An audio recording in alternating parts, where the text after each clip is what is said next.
So I purchased the Sony XAV-AX4000. It's supposed to be a really good modern stereo. I saw a video of it on YouTube, which is pretty much what I'm going to base my installation on. And so I'm going to install it on the Jeep because there's just way too many things going on. Here's the basic configuration. You have the T-harness that connects to the factory head unit on one end and connects to the factory harness on the other. The other wires on the T-harness will connect to the Maestro module as well as the OBDII. So I'm just going to use this hanger to run the line that connects to the OBDII port.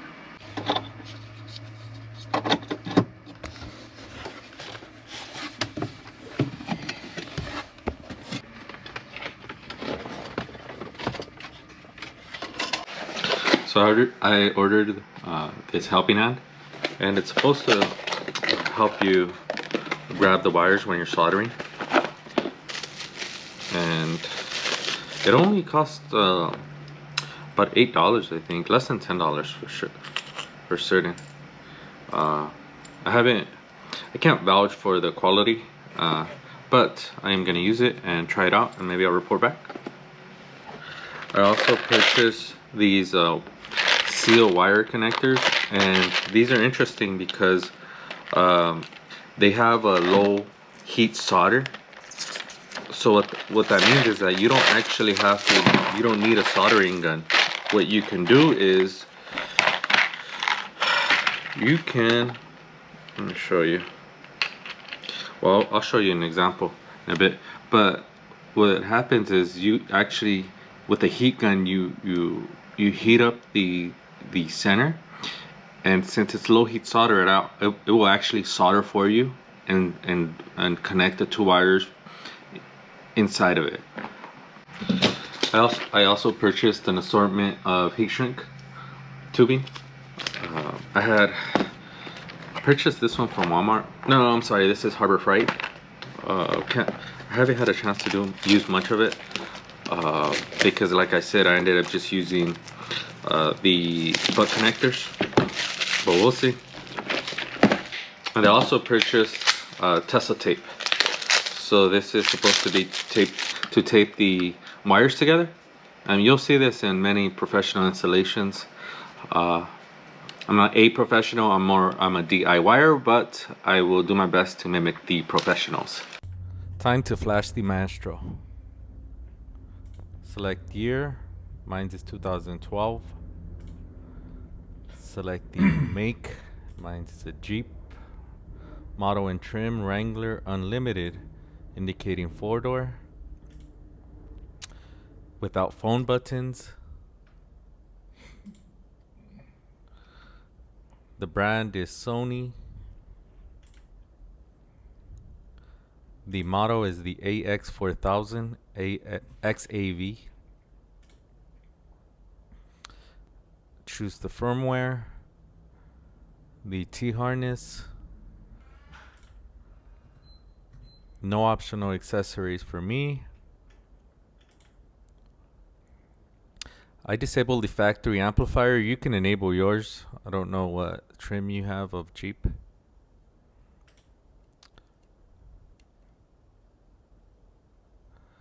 Steering wheel buttons, I choose to keep them default.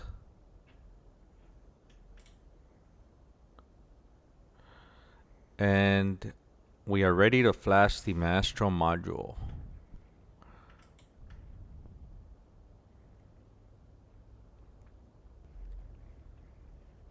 Success. Also, I wanted to share what I did with the Maestro. I used double-sided tape that I got at AutoZone, and I attached it to the bottom of the head unit. So yeah, that looks good. And now what I'd like to do is to use the heat shrink tubing that I purchased. This one, the solder seal. So let's give that a run. Okay, so I don't know what the exact way to know the gauge of a wire is. I know that there's little measurements here on my Clang Tools wire stripper. And when I look at the size of it here, it looks like it's 18 to 20 gauge. All right, so it's anywhere from 18 to 20. So 18 to 20 gauge falls under red on the this little chart that they provided me with. I'm gonna put it inside first, and then I'm going to tie them together. All right, and then I'm going to slip it back through the connection.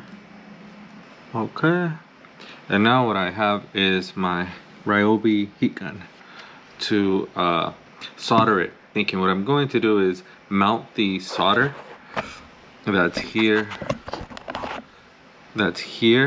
and once it mounts, it should provide the seal that I'm looking for. So I see the solder melting. It's a good sign. Okay, let me see how that looks. Cool. So this is the seal. Let's see. This is the seal that was made. Alright, this is the final result. I had to flip the connectors from white to white and green to green to white to green and green to white. Okay, so what I'm gonna do now is prep the antenna. So I will just fix the antenna to the dashboard and feed the wire. Once that's done, then I can just connect it to the radio once it's mounted. Just gonna clean this dash up a little, not a lot, just a little.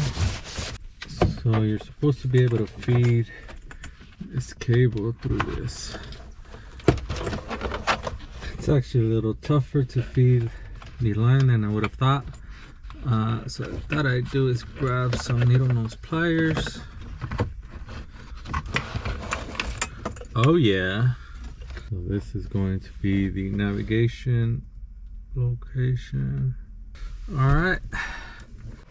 So the other thing would be to set up the USB connector.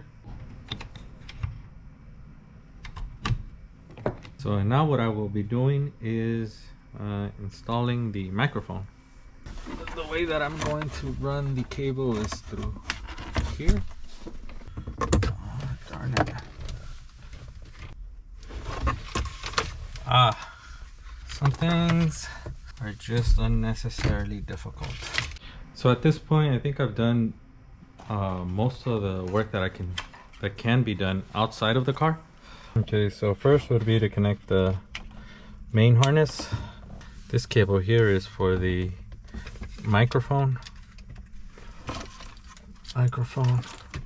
Here under GPS, I believe. The adapter for the main head unit. And that should do it. One cable that I forgot was the OBDII cable.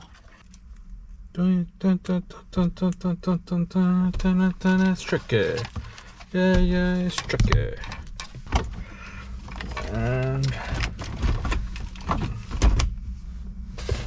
all right, let me go turn on the battery.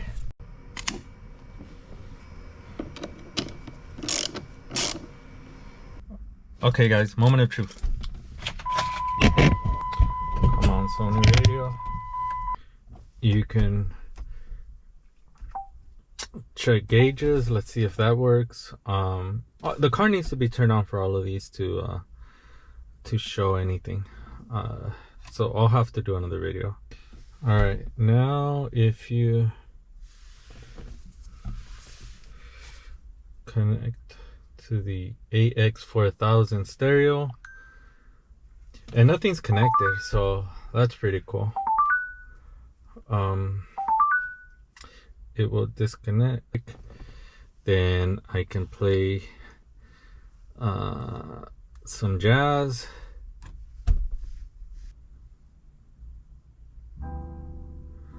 All right, Miles Davis is playing. Hey Google, what is the hex color of white? Hashtag FFFFFFFFFF. All right, it works. It works.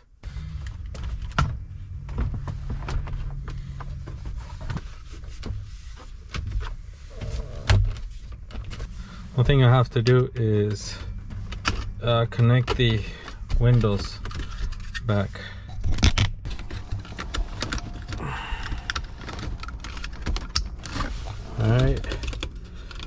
All right. Hey, Michelle. Michelle. Hey, can you hear me?